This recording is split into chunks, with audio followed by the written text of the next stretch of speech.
কাল প্রথম ওয়ানডে ঘরের মাঠে সাফল্যের ধারাবাহিকতা ধরে রাখতে চান মেহেদী হাসান মিরাজ।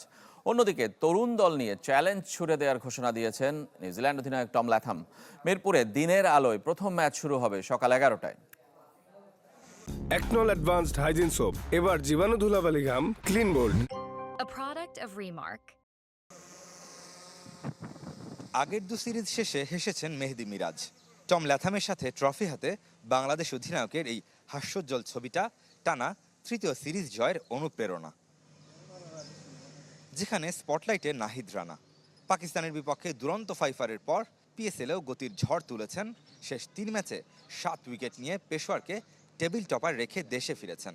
তাই পেস বোলিং কোচ শন টেইটার, হেড কোচ ফিল সিমন্সের বাড়তি নজর চাঁপাই এক্সপ্রেসের প্রতি। শরীফুল, নাহিদ রানা, মুস্তাফিজরা যখন নেট বোলিংয়ে ব্যস্ত, তখন তপ্তবালুতে ওয়ার্ম আপে তাসকিন আহমেদ।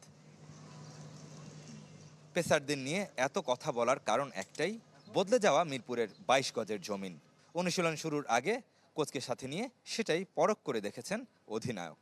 পেস বোলাররা খুবই ভালো করছে লাস্ট কয়েক বছর ধরে এবং কনসিস্টেন্ট খুব ভালো পারফরমেন্স করছে। আর আমাদের খুব ভালো পেস বোলারও আছে এবং আমাদের যদি ওইরকম সিচুয়েশন আসে অবশ্যই আমরা সেটা ইউটিলাইজ করার চেষ্টা করব। এক ফ্রেমে 2 ব্যাটার সৌম্য সরকার আর সাইফ হাসান। তানজিদ হাসান তামিমের সাথে সাইফ এগিয়ে থাকলেও সবারই সুযোগ মিলবে আশ্বাস দিয়েছেন মিরাজ।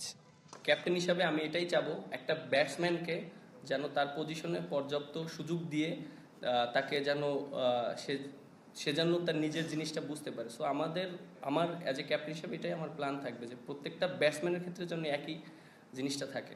দুশ্চিন্তার নাম মিডল অর্ডার আফিফ মিরাজরা ফর্মহীনতায়, যেখানে বাড়তি গুরুত্ব দিতে হচ্ছে টিম ম্যানেজমেন্টকে। তবে এবারের ব্ল্যাক ক্যাপ দলটা নামে ভারে সমৃদ্ধ নয়। ফ্র্যাঞ্চাইজি ক্রিকেটের ব্যস্ততায় নেই অধিকাংশ তারকা। Tom Latham, will young, Henry Nicholls এই 3 ব্যাটার বাদ দিলে চেনা মুখ কম। তবুও আশাবাদী কিউই অধিনায়ক। আমি স্বীকার করছি যে দলটা অনভিজ্ঞ, তবে বাংলাদেশের মতো প্রতিকূল কন্ডিশনে নতুনদের নিজেদের প্রমাণের দারুণ একটা সুযোগও বটে। সেই চ্যালেঞ্জ নেওয়ার জন্য ওরা প্রস্তুত। শেষ কয়েক সিরিজ ধরে মাঠে দর্শক খরা। বৈশাখের প্রচণ্ড গরমে দিনের আলোয় সেই চ্যালেঞ্জটা আরও বাড়ছে।